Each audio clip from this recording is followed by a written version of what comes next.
Sanju tales. अखियों की झरोखों से मैंने देखा जो सांवरे, तुम दूर नजर आए, बड़ी दूर नजर आए। कॉलेज कैंपस के कैंटीन में बजता हुआ ये रेट्रो संगीत अंशिका के हाल दिल को बखूबी बता रहा था। किताब के कोने से झांकती हुई वो सामने वाले बेंच पर बैठे कल्पित को निहार रही थी, जो अपनी दोस्त ईरा के साथ बैठा था। सारा कॉलेज जानता था कि दोनों हमेशा एक साथ रहते हैं। इसके साथ उन दोनों की फैमिली भी बहुत करीब है और बिजनेस पार्टनर भी। जहाँ कल्पित और ईरा थर्ड ईयर में है, वहीं अंशिका फर्स्ट ईयर में। अंशिका उस समय अपना दिल हार बैठी थी जब उसने कल्पित को फ्रेशर पार्टी में गाना गाते हुए देखा था, मगर उसे कभी अपने दिल की बात नहीं कह पाई। पूरे कॉलेज में ये बात फैली हुई थी कि कल्पित और ईरा लव कपल हैं। इस बात को सुनकर उसे बिल्कुल भी हिम्मत नहीं हुई कुछ कहने की। वहीं ईरा कल्पित के साथ बैठकर सगाई की बातें कर रही हैं। दोनों की सगाई होने वाली है मार्च में। ईरा बचपन से उससे प्यार करती है। हमेशा दोनों साथ रहे, क्लास में, स्कूल में और अब कॉलेज में भी। उम्र बढ़ने के साथ साथ उसका प्यार भी बढ़ता गया। स्वभाव में जिद्दीपन होने से उसे कोई भी मना नहीं कर पाता। इधर कल्पित ईरा से बात तो कर रहा है, मगर उसका ध्यान बार बार अंशिका की तरफ जा रहा है। उसे अच्छे से पता है कि अंशिका उसे छुप छुप कर किताबों में से झांक रही है। उसकी इस हरकत को देखकर वो मन ही मन मुस्कुराने लगता है। वो जानता है कि उसे अंशिका पसंद करती है, या उससे भी ज़्यादा, मगर वो इसके आगे समझना भी नहीं चाहता। वो भी अंशिका को बहुत पसंद करता है, मगर बता नहीं सकता।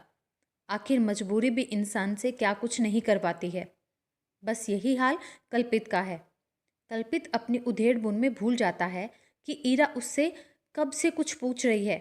जब ईरा उसकी नज़रों का पीछा करती है तो उसे सामने से अंशिका झांकती हुई नजर आती है। ईरा के एकदम देख लेने से वो हड़बड़ाकर किताब आगे कर लेती है।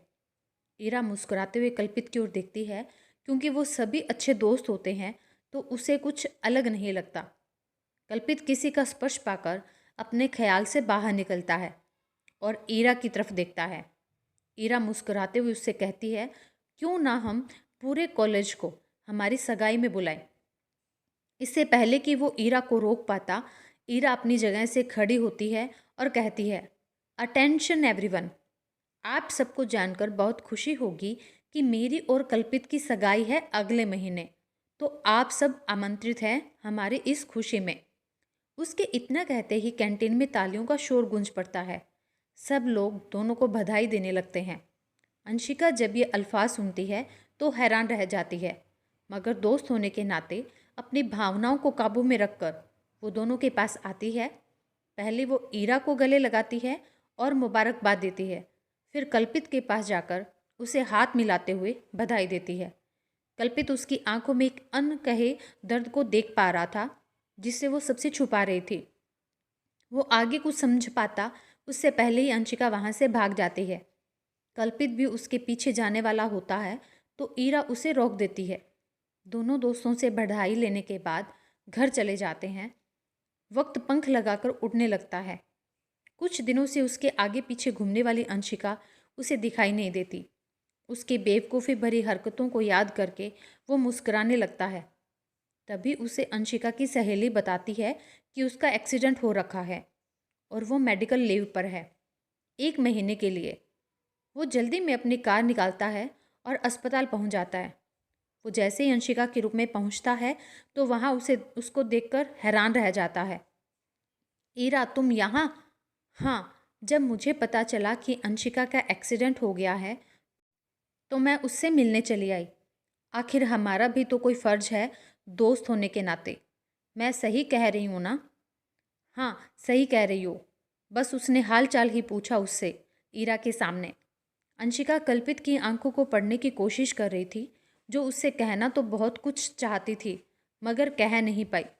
जब ईरा की बातें ख़त्म हो गई तो वो दोनों वहाँ से चले गए। आखिरकार सगाई का दिन आ ही गया। पूरे होटल को लव थीम पर सजाया गया है। शहर की जानी मानी हस्तियों के साथ कॉलेज का हुजूम भी आया हुआ है। कल्पित सूट बूट पहनकर अपनी कुर्सी पर बैठा हुआ है। सभी ईरा के आने का इंतजार कर रहे हैं ताकि सगाई शुरू हो सके। तभी लोगों की खुसर फुसर सुनकर सीढ़ियों की तरफ देखता है। ईरा की जगह अंशिका वहाँ से उतरकर उसके पास आ जाती है। अंशिका, तुम यहाँ? ईरा कहाँ है? कल्पित ने आश्चर्य से पूछा। मैं ही इसे यहाँ लाई हूँ सगाई के लिए। मैं अच्छे से जानती हूँ कि तुम मुझसे नहीं अंशिका से प्यार करते हो। तुम गलत समझ रही हो ईरा। मैं गलत नहीं समझ रही, बल्कि तुम समझना नहीं चाहते हो। क्या तुम मेरे लिए वैसा फील करते हो जैसा अंशिका के लिए करते हो? तुम्हें बचपन से जानती हूँ मैं। अपनी भावनाओं को छुपाते हो, सबसे मैं जानती हूँ कि तुम्हें डर है कहीं हमारा रिश्ता खराब होने से पापा पार्टनरशिप ना तोड़ दे। बिजनेस से तो ऐसा कुछ नहीं होगा। अगर हमारी सगाई हो गई तो ना तुम खुश रह पाओगे और ना मैं। इसलिए अब जल्दी से अंगूठी पहनाओ अंशिका को, इससे पहले कि मेरा इरादा बदल जाए। कल्पित और अंशिका जैसे ही एक दूसरे को अंगूठी पहनाते हैं, सब लोग ताली बजाने लगते हैं। वहाँ से ईरा आंखों के कोनों से आंसू पूंछते हुए चली जाती है। हर किसी को नहीं मिलता यहाँ प्यार जिंदगी में। यह कहानी आपको कैसी लगी? मेरी वीडियो को लाइक करें और वीडियो पे कमेंट करना ना भूलें। Thank you.